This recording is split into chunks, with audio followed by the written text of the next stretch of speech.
Bonjour, bonjour à tous, bienvenue encore sur EVE, Eau de vie édifie. Moi c'est Tata Armel, il est 9h26, on est lundi. Alors, j'espère que vous allez bien, j'espère que vous êtes bien réveillés, j'espère que vous avez passé une très bonne semaine. Vous avez passé un bon week-end pour dire. Alors nous allons continuer notre lecture dans le livre de Nombres et nous serons dans le chapitre 23. Nous avons lu la semaine dernière le chapitre 22. Jeudi, nous avons fait une méditation sur le chapitre 21 qui était encore très intéressant. Et je pense que cette semaine, encore une fois, je ferai en fait une méditation sur le chapitre 22. Balak cherche à maudire Israël, Balaam séduit par les honneurs. Donc du coup, je pense que c'est aussi à revoir parce que ça montre toujours notre comportement, notre détermination, notre façon de nous définir aussi en tant que chrétiens devant le Seigneur. Donc je pense que ce serait très bien encore une fois de pouvoir méditer là-dessus. Et j'espère que vous faites de même aussi de votre côté.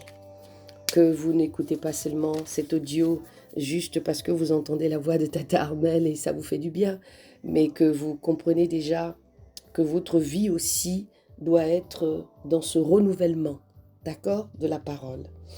Samedi, on était en live et nous avons passé un live très édifiant encore une fois parce que le Seigneur nous fait souvent de très belles surprises avec des témoignages et on le bénit encore pour ça. Merci Seigneur pour ce moment de grâce. Merci Seigneur pour ta parole qui va être écoutée et lue. Car la parole, Papa, c'est toi-même qui es la parole. Merci, Père éternel, de faire tomber le voile de chacun qui va écouter, Papa, ce chapitre 23 du livre de Nombres. Et que tu pourras encore, Père éternel, bénir, délivrer et donner l'amour de la lecture et rentrer dans les profondeurs avec toi, Papa. Que ton nom soit encore béni. Alors, je vais tout de suite commencer la lecture. Donc, je vais diminuer un tout petit peu pour que vous compreniez bien comme il faut cette parole qui va être lue. Alors, je lis la Bible dans ma version à moi. Balaam ne maudit pas, mais bénit Israël des hauts lieux de Baal. Et Balaam dit à Balak, bâtis-moi ici 7 autels et prépare-moi ici 7 veaux et 7 béliers. Et Balak fit ce que Balaam avait dit. Et Balak offrit avec Balaam un veau et un bélier. Sur chaque autel, Balaam dit à Balak, tiens-toi près de ton holocauste, et je m'éloignerai peut-être, et je m'éloignerai. Peut-être que Yahweh viendra à ma rencontre, et je te rapporterai tout ce qu'il me révélera. Ainsi, il se retira à l'écart, et Dieu vint au-dedans de Balaam. Et Balaam lui dit, j'ai dressé 7 autels, et j'ai sacrifié un veau et un bélier sur chaque autel. Et Yahweh mit des paroles dans la bouche de Balaam, et lui dit, retourne vers Balak, et tu parleras ainsi. Il retourna donc vers lui, et voici Balak se tenait près de son holocauste, tant lui que tous les chefs de Moab. Alors Balaam prononça sa parole et dit, Balak, roi de Moab, m'a fait descendre d'Aram, des montagnes d'Orient, en me disant, viens, maudis-moi, Jacob. Viens, dis-je, déteste Israël, mais comment le maudirais-je? Dieu ne l'a point maudit. Et comment le détesterais-je? Yahweh ne l'a point détesté, car je le regarderai du sommet des rochers, et je contemplerai du haut des collines. Voici ce peuple habitera à part, et il ne sera pas compté parmi les nations. Qui comptera la poussière de Jacob et dira le nombre du quart d'Israël que je meurs de la mort des justes et que ma fin soit semblable à la leur. Alors Balak dit à Balaam, que m'as-tu fait? Je t'ai pris pour maudire mes ennemis, et voici, tu les as bénis. Tu les as bénis. Et il répondit et dit, ne prendrai-je pas garde de dire des paroles que Yahweh aura mises dans ma bouche? Ici, nous parlons d'un peuple qui est élu par Yahweh. Un peuple où personne ne peut les toucher. C'est-à-dire que le Seigneur, quand bien même ce peuple-là était dans l'exode de pouvoir traverser les villes, c'est quand le peuple n'était pas obéissant que Yahweh permettait à ce que quand il passait quelque part et qu'il combattait pour pouvoir récupérer les villes, c'est le Seigneur qui disait, ne vous inquiétez pas, vous allez les gagner. Or, de toute façon, vous allez perdre. Parce que, en fait, ce peuple-là était dirigé par Yahweh. Peu importe ce qu'ils faisaient, Yahweh était avec eux. Malgré les désagréments qu'ils avaient, malgré des incompréhensions, la rébellion, les murmures, l'égoïsme, comment dire, il y a l'égoïsme de ce peuple-là, il y a le manque de considération de temps à autre. Ah, il y a un mot bien précis que j'ai envie de dire ici. Ah là, papa, aide-moi s'il te plaît. Aide-moi Seigneur. Mais nous allons continuer quand le mot va venir, voilà. Et on se rend compte que Balaam, Balak l'envoie pour maudire le peuple. Mais dès qu'il arrive devant Yahweh, il le maudit, il bénit ce peuple-là. Voilà, l'irreconnaissance, voilà. Ce peuple-là n'est pas reconnaissant. Ils ne sont pas reconnaissants de ce que Dieu a fait en les sortant de l'Égypte, en les faisant traverser la mer Rouge, tout ce qu'ils ont mis, les 10 mains de Yahweh par rapport à tout ce qu'il a mis, l'eau changée en sang, voilà, les maladies, oh là là, les criquets ont été envoyés, les poissons qui sont morts dans l'eau, enfin, il y avait tellement de choses que Yahweh a fait pour montrer à ce peuple-là qu'il était Dieu et qu'il était le Dieu de leur père, le Dieu d'Abraham, Isaac, Jacob. Donc vous voyez que c'est vraiment, encore une fois, je dis toujours, au fur et à mesure que je rentre dans cette lecture, je me rends compte combien de fois nous les hommes, je ne sais pas quel est le problème réel que nous avons, mais je crois savoir en même temps aussi, parce que c'est très subtil, mais comme la Bible dit, le peuple de Dieu connaît, il reconnaît la voix de leur Père. Soyez fortifiés en tout cas. Nous sommes dans le chapitre 13. Balaam bénit Israël au sommet de Pisga. Alors Balak lui dit, viens, je te prie, avec moi dans un autre lieu, d'où tu pourras le voir, car tu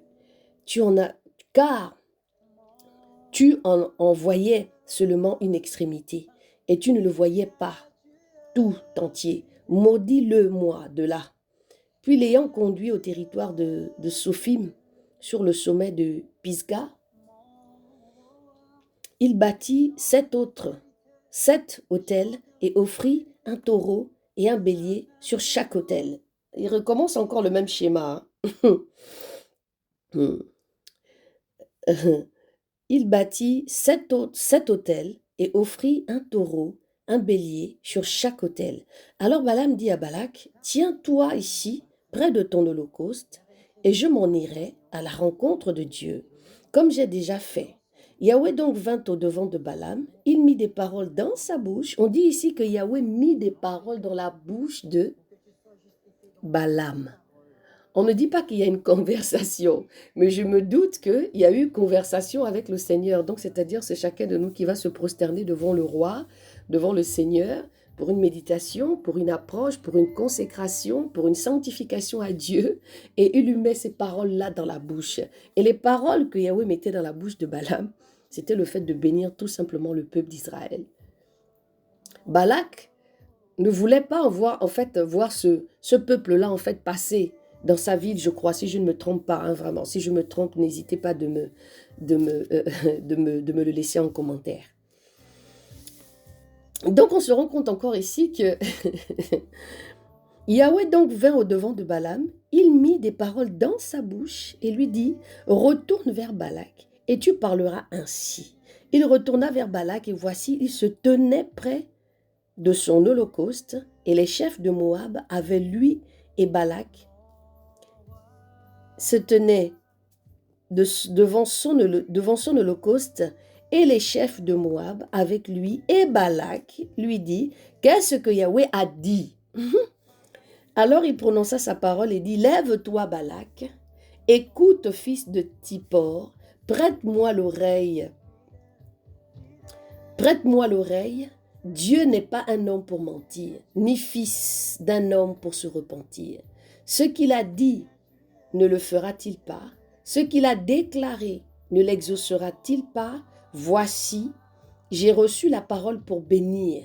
Puisqu'il l'a béni, je ne le revoquerai point. Il n'a pas aperçu d'iniquité en Jacob. Il ne voit pas de perversité en Israël. Waouh! Vous voyez comment le Seigneur est fidèle. Il n'a pas aperçu d'iniquité en Jacob. Il ne voit pas de perversité en Israël. Yahweh, son Dieu, est avec lui. Et il y a en lui un chant de triomphe royal. Dieu les a fait sortir d'Égypte. Il est pour eux comme la vigueur du buffle. Waouh! Car il n'y a pas d'enchantement contre Jacob, ni la divination contre Israël. Au temps marqué, il sera dit à Jacob et à Israël, qu'est-ce que Dieu a fait? Voici ce peuple se lèvera comme un vieux lion. Ouh! Et se dressera comme un lion qui est dans sa force. Il ne se couchera pas jusqu'à ce qu'il ait dévoré la proie et bu le sang des blessés à mort. Balak dit à Balaam, eh bien, ne le maudis pas, mais du moins ne le bénis pas. Et Balaam répondit à Balak, ne t'ai-je pas dit que tout ce que Yahweh dira, je le ferai. Waouh!